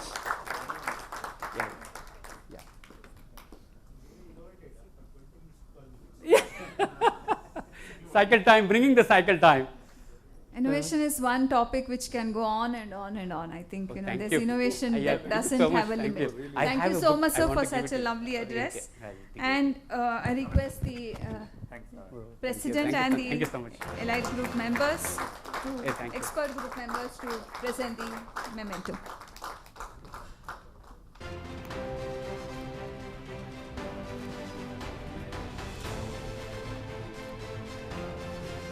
Next, just one only announcement. I think we are going to have in BCIC innovation webinar series after this, and this is only just an introduction from Lokesh. Thank you. Much needed. Thank you so much, sir. Yeah. Next up, we have Mr. Keyur Bhalavat. May I now have Mr. Keyur Bhalavat, founder and CEO of Plutoman. He would be speaking about use cases of AR, VR, and MR in manufacturing. Over to you, sir. So, what I'll do is, I think I'll start with a basic intro and then play a video first so that a lot of things are summarized, and then move to the use cases. So, AR, VR, MR, I think a lot of things have different names. Once we understand AR, people go to VR, then MR, and now metaverse, correct? So, please, okay, I have the... So before going into it, as Plutoman, we are a company which focuses on XR and AI-enabled self-assistance and remote collaboration platform, wherein we have multiple offerings on remote support, digital work instruction, and interactive training. What we have seen generally, when people talk about digitalization 4.0, the digitalization happens at a middle layer and the layer above. The workforce is the last priority, and it typically comprises of the bottom of the pyramid. So it's the huge contribution if we can digitalize them. So we try to focus on how we can improve the capability and capacity of frontline workers, whereby it can ultimately empower the industry to become more productive, reduce their downtime, reduce their training time, travel time, and also indirectly focus on to safety and sustainability. I'll just skip this. So just basic difference, physical reality, AR is where on the real world, if you can augment something, it can be done through your mobile phone, tablet. VR is where we have the headset and we don't have any visuals of the external environment. That's what VR is. MR is where like HoloLens and all, where you have some visibility of outside and still things are overlaying. And there is one more term known as assisted reality, where smart glasses are currently being used. So instead of mobile phones and tablets, it's a different form factor of tablet where you can wear it on the head, and you are still having a very clear vision, and people can talk hands, as in people can fill in checklist, have work instructions filled hands free, correct? You can play the video first, marked with one number. Yeah. So we have three solutions. I'll just take you through quickly. One is remote support, where it's a video call. The USP is it is layered with AR. So on the live video call, you can actually mark, annotate, and even if you move 10-20 meters and come back, it sticks to the location. So it becomes easy to comprehend. It has internal messaging corner. You can freeze the screen. You can zoom in, zoom out. You can record the entire session so that ultimately you can create training material out of it. You have self mode if you are not in network. Easy to create training snapshots also. So this is, and it works on smart glasses, web as well. Second is digital work instruction. You already saw one of the speaker talking about it. This is more related to the entire enterprise, and it can again be done on mobile and smart glasses, correct? It can just an upload of Excel, and that the output can be on mobile and glass. Examine the pump's The foundation last one and ensure is that where the you anchor can create bolts are interactive tight 3D and training firmly material. placed. Just importing the 3D Misalign drawing. its power source, Create insert steps, piping, and or that discharge can be piping. overloaded or overlaid onto the Check the actual fan equipment. blades for cracks, What we are leaks, and currently rotation working and on vibration. is how we can create that content in a ready to deploy format. That means you just import your engineering drawing. Our tool will convert that into a low poly kind of a model, and the engineers, the managers themselves can write steps and publish. The publishing can happen on a simple tablet where the output is visible. I'll just wait till it takes it. I have already started hurrying, but so you can overlay it on the machine, on the floor. You can have steps, you can have videos, audios, everything along with the steps. The same thing can be projected onto the VR glasses. In fact, Meta has partnered with us, and recently, as in yesterday, we Bloom Ventures and Meta have released a document or a report on XR. We are among the 3 companies featured there. And the vision for us also is to create a collaborative training environment when people can join in as an avatar and they can interact and get training from in and around all the world, correct? So this is what we have. I think you can move to the presentation. So when we talk AR, VR at length when it comes to manufacturing, how it can be easily deployed and it can start immediately, correct? So all the solutions what you saw are ready to deploy. You can start in next 5 minutes, correct? So I'll not get into this, but this is how when we talk about manufacturing, it started with simple machines having mouse through which you are interacting. Then it moved to smart HMIs, and now it is all moving to intuitiveness and gesture based control. So that's how the world is moving. Again, a lot of reports on how AR and innovation are moving off the curve. The landscape, the businesses in terms, if you see medical, manufacturing, industrial are the areas where businesses are looking at. So when people fancy XR as a technology, we have seen people talking about customer engagement, but if you see the actual utility, it's more in training, productivity improvement, routine operations, and that's where we focus on. So I'll just talk about the problem statement and then directly move to the usages. So I already mentioned about while people talk about all the other technologies, what we miss is the deskless workers and how it can be utilized. These are the problems which industries are facing, and this is what AR, VR can do to the industries. Experts are nearing retiring age. More importantly, the new generation which is coming in is not ready to do the blue collar jobs, correct? So how we can make our technology enabled? So let's say along with robots going together, but then we have to make those changes. Second, digitalizing the last layer. And third, we have seen with pandemic and with other war related scenarios, skill gaps have drastically increased. So upskilling and reskilling are the big area of concern, and second are the unplanned downtime. So if we can make our frontline workers more productive, or even if we are making a semi-skilled worker skilled by giving them remote support, a lot of things can be changed. These are the challenges. Again, I will not go into detail, but how XR can be used in manufacturing. The utilities are in sales and marketing, it can be in assembly, it can be in maintenance, it can be in employee training, remote assistance, and quality assurance. Predominantly, if you see how we learn, correct? So VR and AR, since it's an actively engaging medium, it becomes easy to train your team members through VR, and the result of it going to be remembered or executed actually on the floor is higher. And that's where even with AR and VR, people have started doing on the job trainings rather than doing it on the premises and then going on the floor. Okay, so I think through the video, a lot of clarity would have been there. I'll try to focus there. So the last 3D piece you saw is where people focus on creating training material.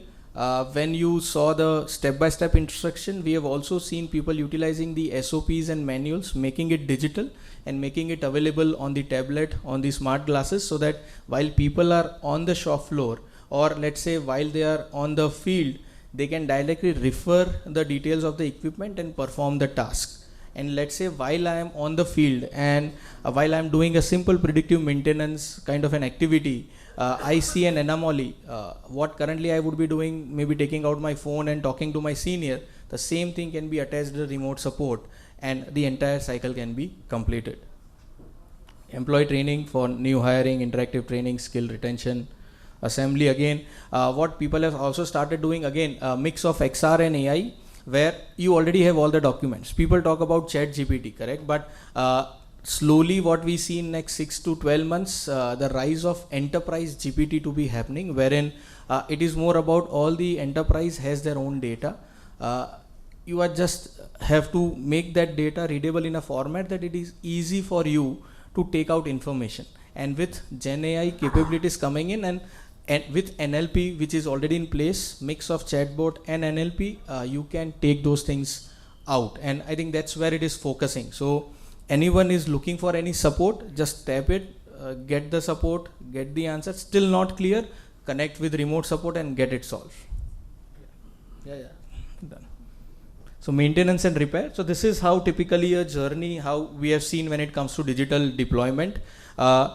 When someone start digitalization, we have seen that they might not have documents, they might not have any 3D things ready. You start simple with remote support. That means you connect your shop floor guys with the remote expert or any expert. So he is centrally sitting and guiding everyone. Slowly start building the digital work instruction. You might already have a Word document or an Excel. Start putting it into a digital format. And then with things in place, start getting interactive training as well, correct? So this is it. I guess I'll stop here. Thank you so much for the time.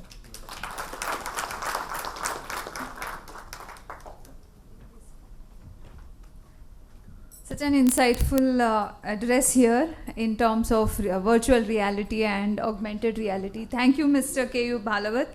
I request the esteemed panel members, esteemed office bearers to please felicitate Mr. K.U. Bhalavat, a young entrepreneur from Ahmedabad with a vigor for XR solutions for B2B tech disruptors to global enterprises. He is a board member at BCIC Association, is president of VR AR Association Ahmedabad chapter.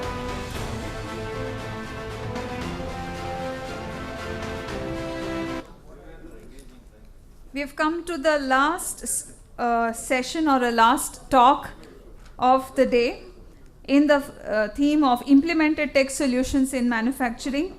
We would be now requesting Mr. Prakash Vinod, Joint Director, Central Manufacturing Technology Institute, CMTI Bangalore, to address about the new technologies developed in manufacturing. Over to you, sir. I know that people are in mood of relaxing and I'm bringing to so many technologies development work. So I just quickly go through my institute that I think most of you may be knowing.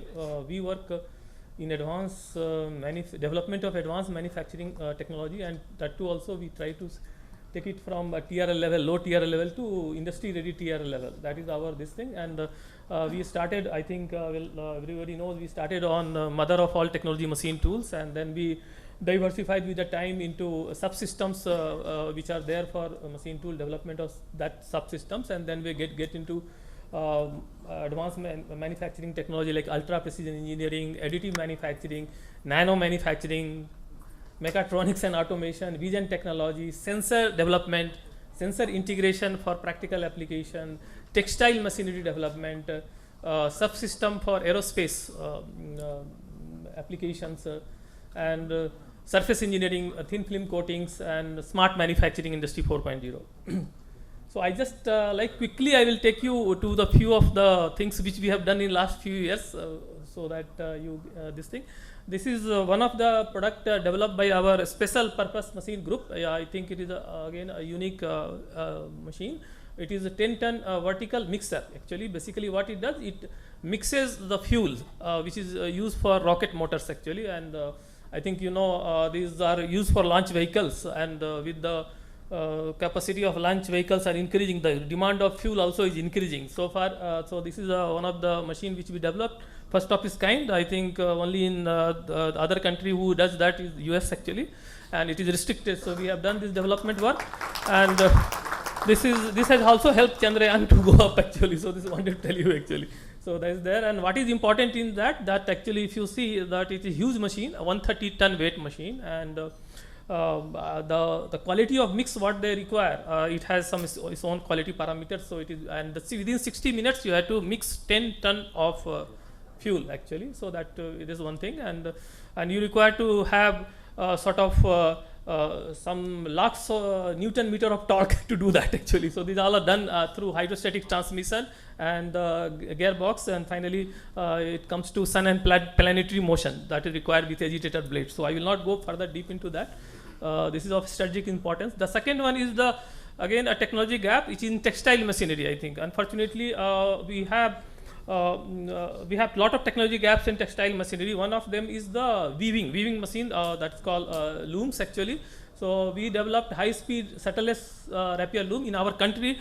It was up to 250 picks per minute. So we have worked further, and we looked into entire the complete subsystems development and all, and then we could bring that rapier loom with 450 picks per minute. And we are now we are advancing to 550 per this thing, and this technology has been transferred to Lakshmi Looms, and they have already, I think recently they have put into Milan, and so they have done that. So this is done. Then the third one is again for strategic application. It's I think you saw that was a batch mixer. So at a time it can mix 10 tons of fuel, but for a lot of strategic application you require continuous mixing, and not only that, once it is mixed you want it to be extruded in particular shape, maybe cylindrical of certain size. So this does that. So it is a continuous mixer, 30 kg per hour it can mix, and it can produce directly, you need not to cast the fuel, directly it will cast that, and this thing. So again it is for strategic application. That was about special purpose machine. Now I come quickly back to that development work what we have done, ultra precision engineering actually. So or you can say nano manufacturing sort of thing. So we had a lot of technology gaps in developing ultra precision machines as well as subsystems which are going for ultra precision machine. So you can see that bottom one, we have developed a lot of subsystems like hydrostatic slide with accuracies, geometrical accuracies down to 1 micrometer level, and spindles where the running accuracies are in 25 nanometers. So these are all first of its kind in our country, including rotary table, and even to analyze. Unfortunately, in our country we don't have proper instrumentation to analyze the spindles accuracies which are in terms of nanometers. So those all development we have done. Then finally at the top you can see we developed ultra precision turning machine that called nano shape, because it uses diamond as a tool and it produces optical quality surfaces and all. And this technology we have transferred to ACE group actually. So that is there. And then other one is that abrasive, like I have just taken some few examples, abrasive flow finishing machine that I will cover. Then micro additive system, and for foundry also we have worked for integrated smart foundry, iFoundry we call 4.0. So that I will just show you quickly. And Coming to nano technology, lot of technology gaps are there when it comes for the tools which are used for manufacturing in system as well as characterization system. In fact, everything is imported. So there also we have worked and we developed some characterization tools and all. So this is a machine, NanoShape T20. Again, it is the first of its kind in this thing, and maybe fifth in the world. And we can in this the thing is that we can get positioning accuracy below 1 micrometer and running accuracy is down to 25 nanometer spindle. What is important is the jobs. You can see that if you take the metallic jobs, and some of the jobs are metallic, including hardened steel, you get mirror-like finish on these machines. So that is the specialty about that. These machines also can work for strategic applications like germanium and silicon, which are used for night vision equipments and for tracking and all. So small, like if it is in terms of micrometers and all, it is much more difficult. And the abrasive particle polymer media, unfortunately, is not developed in our country. So that also we developed. So that these all are done, complete the chain of that we have done, and these machines, 2 variants we have brought it actually. See, there also you can get the finish in terms of nanometers level, 50 nanometers RA value you can get easily. This is the third system which is this for micro additive machine. There, if you know that a lot of additive machines are there where the polymer based, where you can feature size, millimeters and all, or maybe some here.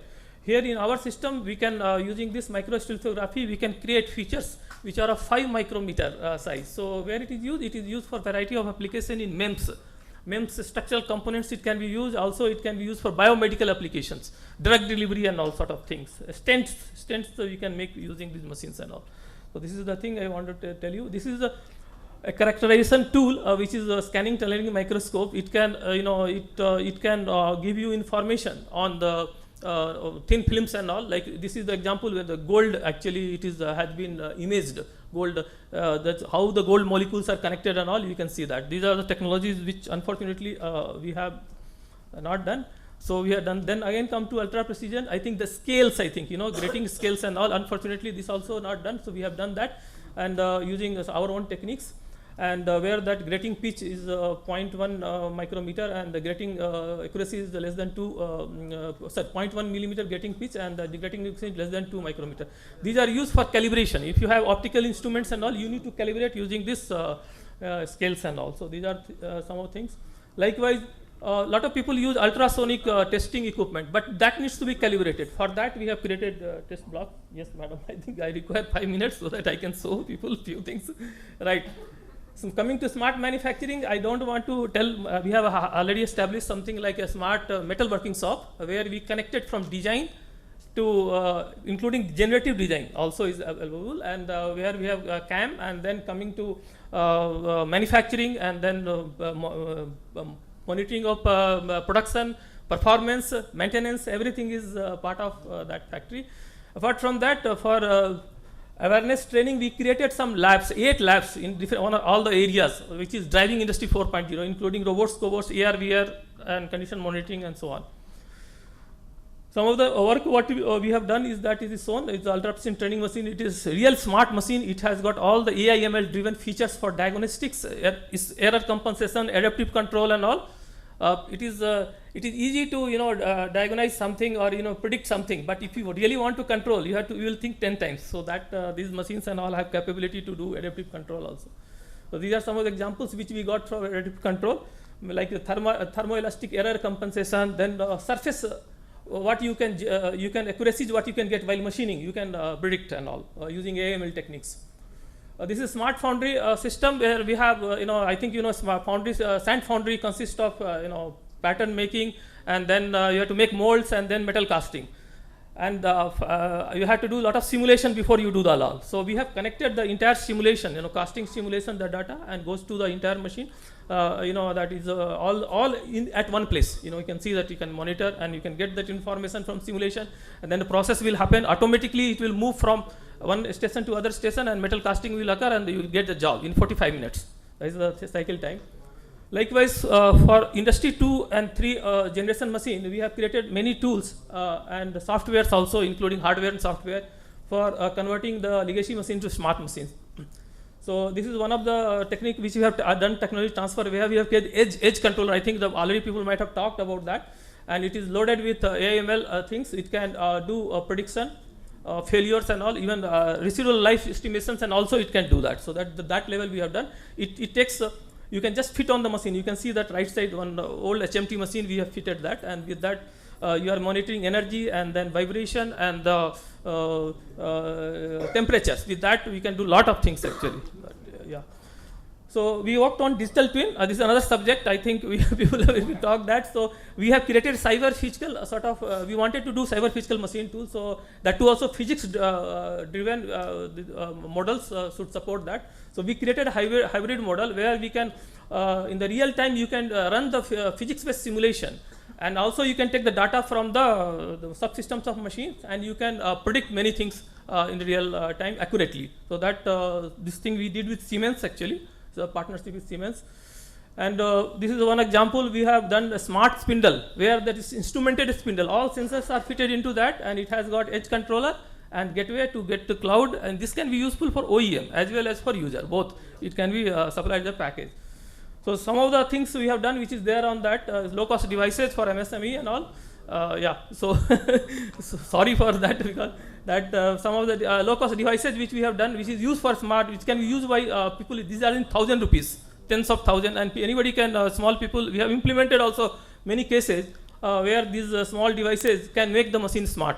So that way we have done, and our software also, we developed our own software for OE and other production analysis, productivity analysis. Even process monitoring also we created, which is driven by AML. If a particular process, it learns on its own, and then it tells whether process is out of control. So, and AR/VR I don't want to tell. I think I just want to tell actually, I think previous speaker had told, we are looking into AR/VR. We have created solution where that AR plus IoT together we have made use of that, which is very useful for maintenance work. And also we are looking into AR solutions for, we have done for assembly, complex assembly and all. With AR experience we can do that. So these are some of things which I want to tell. We work on vision, what you call scanning technology also. We developed a scanner. I think it is all, some of you might have seen 3D, 2D scanning we can do. This is again our own development made in India. And we also have many solutions on based on the vision based technology. You can see for textile machine, one component is coming, which is a fluted roller, and that needs to be inspected while it is moving, right? So that way we have created application, and we integrated into manufacturing system so that it identifies the defects before it goes for next operation.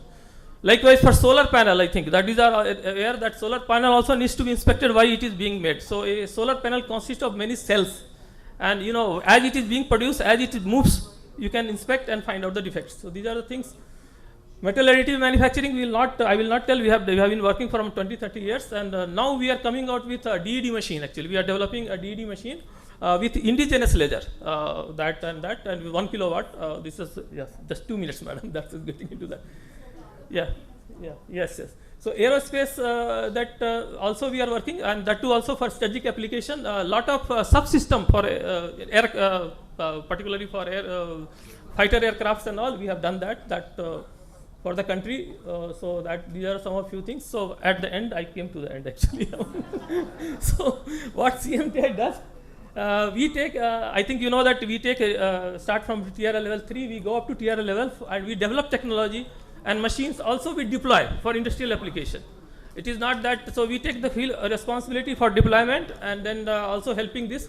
We also do train manpower for this all the new technology, and these are area ultra precision machines, special purpose machines, sensors and controllers, textile machine, aircraft LRU, test rigs, precision metrology, smart manufacturing and industry 4.0, additive manufacturing. We do lot of skilling and reskilling programming, including training of executives. That is our flagship program. But we are training industry ready engineers and all. We are doing a lot of work for interns as well as finishing schools. We are organizing. So this is all about, and of course that these technologies are not for us, it is for industry. So we do a lot of technology transfer and include. Thank you so much. Sorry for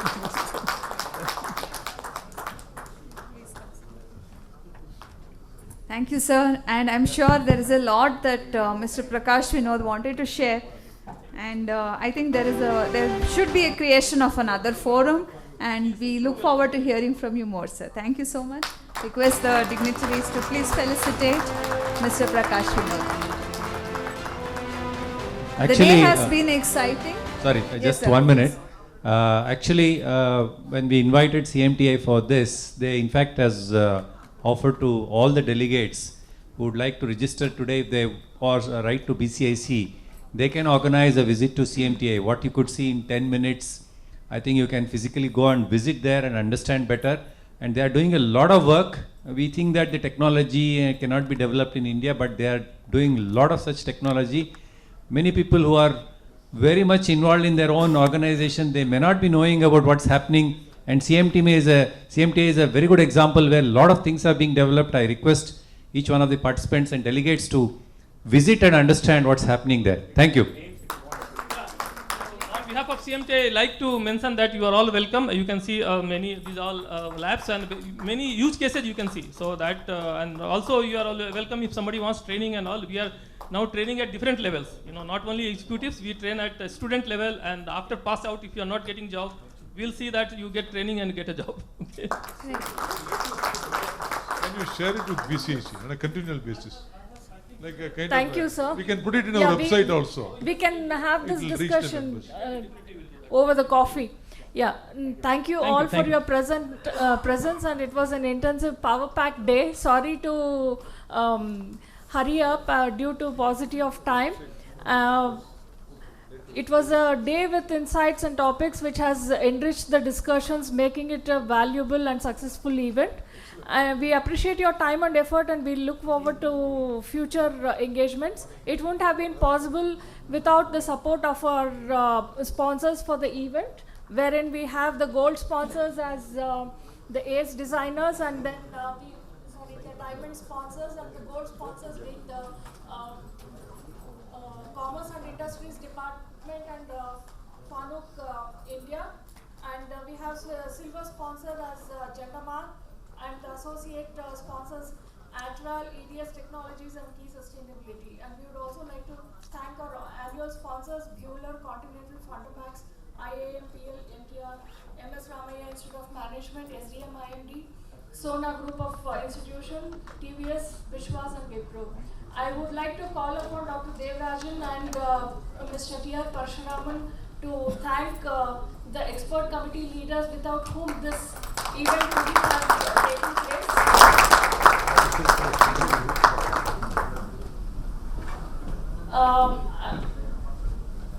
We would like to call upon Mr. G. Prakash, who is the chairperson for the Manufacturing Export Committee BCIC. We request the president, the past president, to felicitate him. Mr. Karthikeyan, he is the co-chairperson. Excuse me, sir. Ira is left for the day. Okay. Thank you very much. Yeah, and not to forget Professor Yashaswini Murthy, who did a fantastic job of moderating the whole session for the entire day, and we would like to thank her. I would also like to thank my colleague Purushottam, Janardhan, Shyam Prasad, and Rupa, without whom this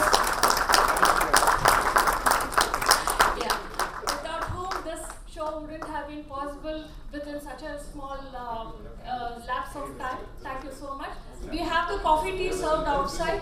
Please have your coffee tea, and you can also network in the corridor, and then we can disperse. Thank you so much. Whatever was going on probably so smoothly in terms of slide changes and all, Purushottam has done, and also Rajshri has contributed. And also, I think Mr. Nagraj, Mr. Shyama Prasad, they have done an excellent job. And it's not just possible only by us, by the BCIC team. It's been very well supported by the Ramaiah Institute of Management team. All the students, I think I would like to request them to come here on the stage.